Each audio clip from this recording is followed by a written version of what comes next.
चलिए इसमें हेडिंग लगाएगा ग्रेविटेशन, इसमें हेडिंग लगाना ग्रेविटेशन, ग्रेविटेशन, और साथ में आप इसको क्या लिख सकते हो, फोर्स भी लिख सकते हो, या ग्रेविटेशन फोर्स। ठीक है, the force of attraction between the force of attraction between force of attraction between any two particles, any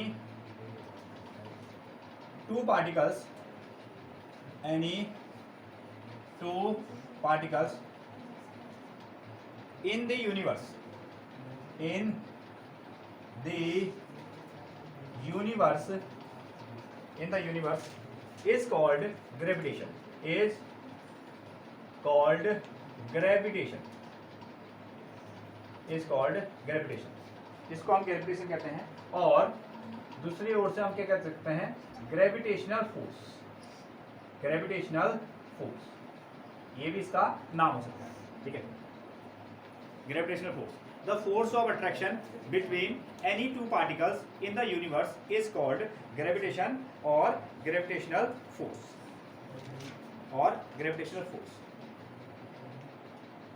ये ग्रेविटेशनल फोर्स की डेफिनेशन होगी। हाँ,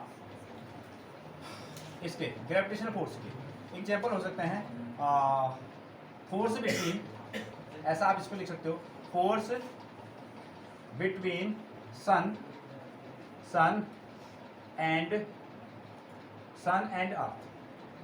सन एंड अर्थ। ठीक है, जो फोर्स लग रहा है किसके बीच में, सन और अर्थ के बीच में, वो फोर्स कैसा हो गया आपका, ग्रेविटेशनल फोर्स हो गया। अगेन दूसरा पॉइंट, जैसे आप कह सकते हो force between, force between, between earth, earth and it's satellite,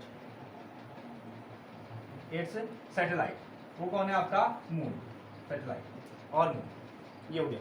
इसको, ये कौन सा फोर्स हो गया, ग्रेविटेशनल फोर्स हो गया।